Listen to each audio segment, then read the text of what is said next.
Umaga na naman, tayo ay kakain na naman ng almusal. Siyempre, habang kumakain, di ba sabi ko sa inyo, tayo ay magkukwentuhan tuwing umaga. Ito ang aking cup noodles, tinapay, yan ang aking almusal ngayon. Hindi tayo nagkanin kasi baka naman tayo masobrahan na sa kanin. Di ba? Tataas ang sugar natin. Ito, may napagkwentuhan kami kaninang mag-ama nung umaga habang nag-aayos siya ng kanyang gamit sa United Nations. Ngayon pa lang sila paparada. Ang anak ko nga pala ay 11 years old sa July pa. 12 years old sa July pa. Alam ko, 12 years old. Oo, 11 sa July yung aking anak. Kasi 2024 pa lang.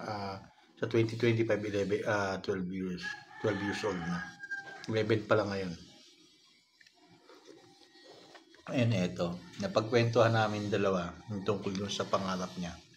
Alam mo yung pangarap nung anak ko, napakataas. Sana kayanin namin. Sana abutin ko pa. Gusto niya daw ay maging attorney o abogado. Wow! Sabi ko, napakataas ng pangarap mo, anak. Kakayanin namin kung kaya namin. Siyempre, nag-iisip ka rin.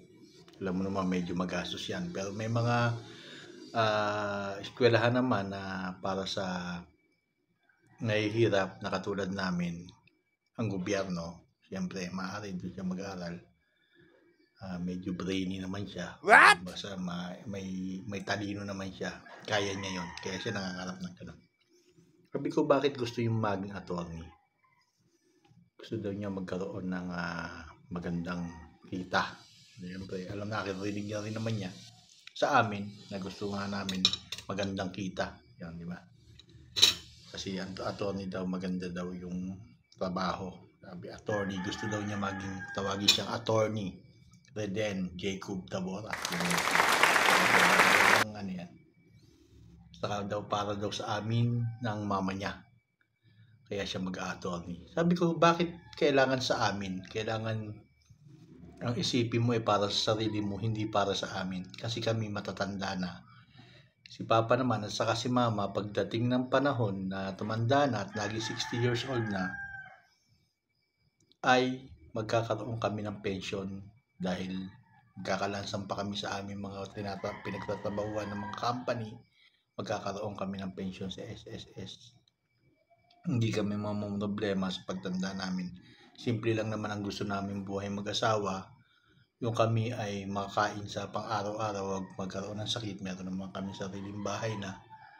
At plano nga namin na basta magkakaroon kami ng kung anong paman bago kami magkaroon ng edad ng gusto na kami ay magretiro na. Diba? May mga plano din naman kami. Huwag mong planuhin yung para sa amin. Ang planuhin mo ay para sa'yo. Mag-aral ka para sa sarili mo, hindi para sa amin ng mama mo. Kasi kung iisipin niya na mag-aaral siya para sa amin, ay hindi naman.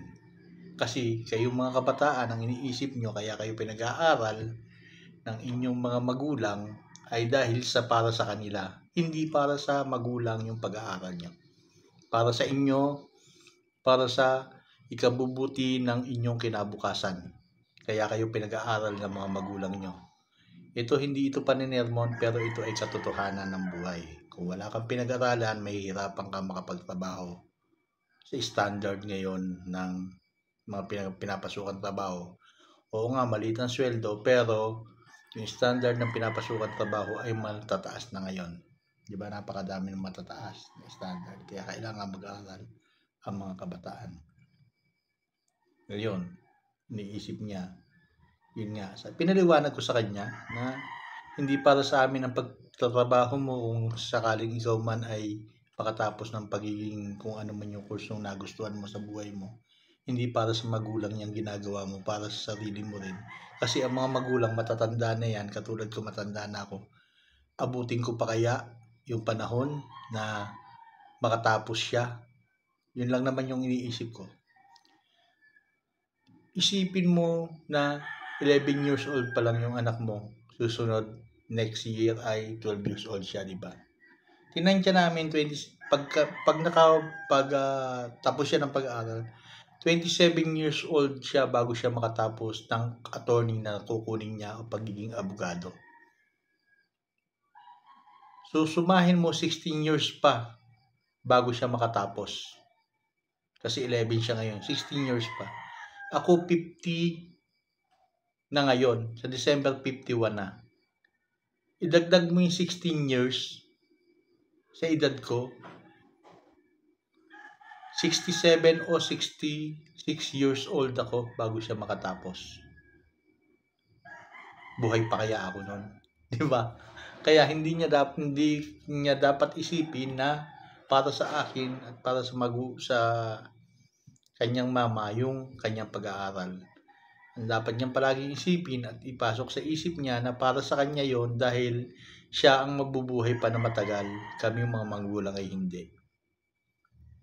Yun, pinapaliwanag ko lang yung aking punto na ang iba kasing mga kabataan, niisip nila na kaya lang sila pinag-aaral ng magulang nila ay dahil para gumanda ang buhay ng magulang. Hindi po yun. Para sa inyo po, kaya kayo pinag-aaral ng magulang nyo, ang magulang ay nandyan na kayang gumawa ng paraan para mabuhay sila. Makakatiis ang magulang dahil sanay na sila. Kung mahirap ka man, sanay na sila. Hindi na ang matatanda ngayon, hindi na maluluho yan. Basta may makain na lang araw-araw. Yun lang po ang aking opinion. Para sa mga kabataan na nag-iisip na kaya sila pinag-aaral ng magulang nila ay para sa ikabubuti ng magulang.